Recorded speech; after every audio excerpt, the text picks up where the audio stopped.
Yo, Stover back, and we are going to talk about molar ratio.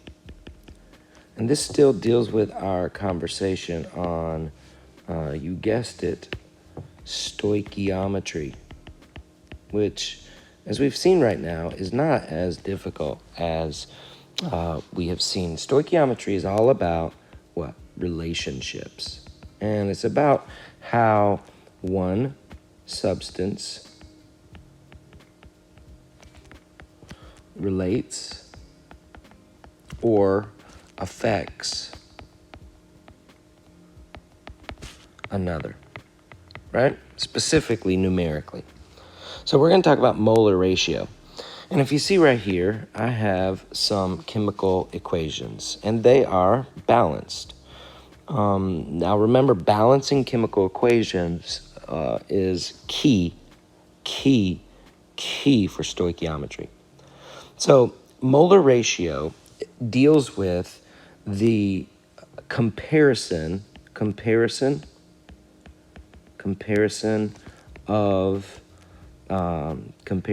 coefficients, and I've got them marked in red.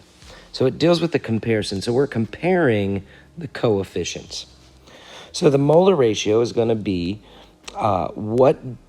in what ways do the coefficients relate? And so in the first one, I'm just going to show you. I have 2 moles of hydrogen gas, right? 2 moles hydrogen gas. If there's no coefficient in front of an element or a molecule, then you know right off the bat that you can put a 1 there. I'm sure you knew that. That looks like a 10, so that can be confusing at times. So I'm just going to take that out because you don't have to put a 1 there. So there are 2 moles. Let me bring this back. There are 2 moles of hydrogen gas compared to 1 mole of oxygen gas. So I'll put hydrogen gas up here just so we can see what I'm doing. So this is going to be hydrogen gas. This is going to be O2. So I have 2 moles to 1. So what does that mean? That means that for every 2 moles of hydrogen gas, 1 mole of oxygen gas reacts. Now, I'm comparing now 2 moles of hydrogen gas, 1 mole of oxygen gas, and I look over here, and that's going to produce for me 2 moles. Let me go back to my pink. 2 moles of H2O.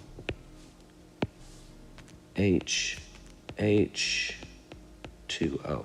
Okay? So that's going to produce 2 moles of H2O. So this is exactly what a coefficient looks like. A coefficient looks like this: 2, 1, 2. And what that means is that for every 2 moles of hydrogen gas that reacts, 2 moles of water are produced, H2O. And for every 1 mole of oxygen gas that's produced, 2 moles of water are produced. So, and for every 2 moles of water that's produced, it's going to take 1 mole of oxygen gas to produce it. And so this is the coefficient. Okay, so let's move on to the next one. So we see down here that I've got sulfur, I've got oxygen, and I've got sulfate, SO3.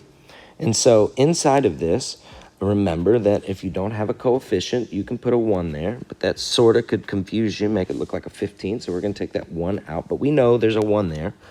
So for every, let's do this. So sulfur, so for every 1 mole of sulfur, you have 12 moles of oxygen gas, and you have 8 moles of sulfate. So what does that mean? That means, and I'm going to put this up here in orange just to keep it clean and pretty, sulfur, oxygen, and sulfate, SO3. So for every 1 mole of sulfur, 12 moles of oxygen react. And for every 1 mole of sulfur, 8 moles of sulfate are produced. For every 12 moles of oxygen, 8 moles of sulfate are produced. So our molar ratio is going to be 1 to 12 to 8. 1 to 12 to 8. 1 to 12 to 8. All right, so that is our molar ratio. That is how these relate to each other. This is how much is needed. It's like a recipe in order to produce this amount right here. If you don't have this amount, you don't have enough to make 8 moles of sulfate. Okay, let's do another one.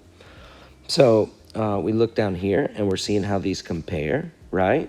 Remember, if you don't have a coefficient in front, then you know that that's a 1, but we don't have to have it there, so I'm going to take it out, right? So I see that I have, leave it orange for right now, I have HGO,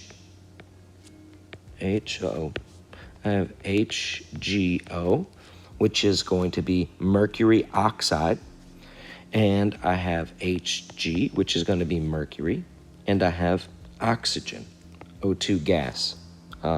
So I have my molar ratio is I just look at my balanced coefficient, and sometimes they'll give them to you balanced, sometimes they won't. So make sure you check to see if it's balanced, or you won't have the right recipe and you won't have the right relationships. So I see that I have 2, so I'm just going to take that 2, put it here, 2. Oh, pink, come on, kid. Pink, just to keep us honest, keep us clean. So I have 2. I have 2, and I have 1. So boom, boom, boom, boom. Put my colons in, and I see that for every 2 moles of mercury oxide that react, 2 moles of mercury are produced, and 1 mole of oxygen gas is produced. I see that for every 2 moles of mercury that's produced, then I know that 2 moles of mercury oxide must be used. Does that make sense? I'm asking you questions like you're really there, because I feel like you are. So my molar ratio is going to be 2 to 2, to 1. 2 to 2 to 1. That is my molar ratio. That is how these relate to each other. So let's do a couple more just to get this molar ratio concept down. And I'm going to erase this, take a screenshot, back up, watch it again, do whatever you need. Okay? So let's erase this. And while I'm erasing that, let me say that stoichiometry deals with relationships of how one substance affects another. The molar ratio is a comparison of the coefficients, and coefficients are the number that's in front of an atom or a molecule in a chemical equation. All right, pink it up. Let's see what's up.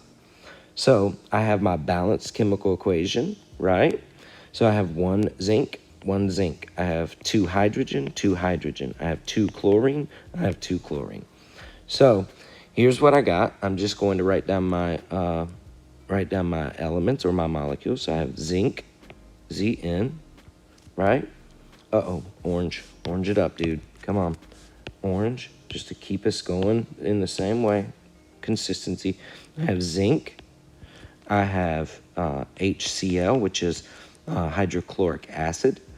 I have, on the other side, I have zinc on the product side. I have zinc chloride, Cl2, and I have H2. So I have 4 substances this time. 3 were in 1 through 3. Now I have 4. So I'm just going to look down here. It's a balanced chemical equation, and I'm going to just put in my molar ratio. So my molar ratio, go pink, boom, is going to be, remember, we don't have a coefficient here, but we can put a 1 there. So that's going to be 1. I'll put my dots in, my colons. I have 2 hydrochloric acid. Then I have zinc chloride. I got 1. And then I've got 1. So my molar ratio is going to be 1 to 2 to 1 to 2. So this is a ratio comparing and saying For every 1 mole of zinc, I'm going to need 2 moles of hydrochloric acid to react in order to produce 1 mole of zinc chloride and 1 mole of hydrogen gas. For every 2 moles of hydrochloric acid, I'm going to need 1 mole of zinc to actually react in order to produce the product. Now, for every 1 mole that's produced of zinc chloride, I need 1 mole of zinc and 2 moles of hydrochloric acid. So my molar ratio is going to be 1 to 2 to 1 to 1. Okay? So let's do another one. I'll erase this because that's one more. And then we got it, I think. And while I'm doing that, while I'm erasing, remember stoichiometry is relating how one element or molecule affects another. Molar ratio is comparing the coefficients. And the coefficients are between or in front of the elements or molecules. Okay, so I have this last one. I have Na. I have H2O. I have NaOH, which is sodium hydroxide. And then I have hydrogen gas. Anytime you see a diatomic molecule, that's usually going to be a gas, well, generally. So I look down here, my equation is balanced. I have 2 moles of Na. I have 2 moles of Na. I have 4 hydrogen. I have 2 hydrogen and 4 hydrogen. I have oxygen, 2 oxygen. I have 2 oxygen.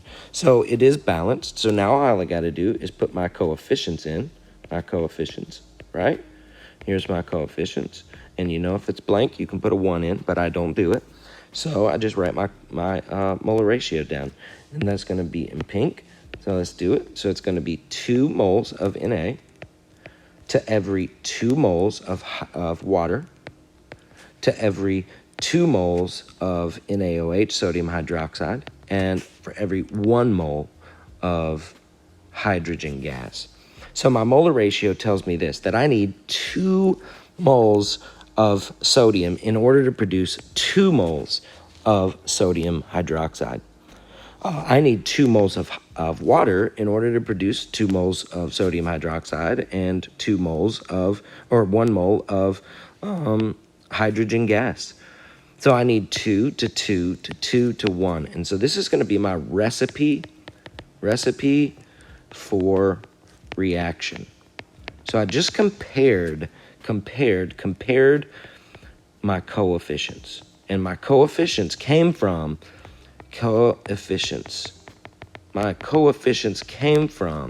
my balanced. Everything's about the balanced chemical equation. Okay? All right, so that's molar ratio, and this is what you should have learned.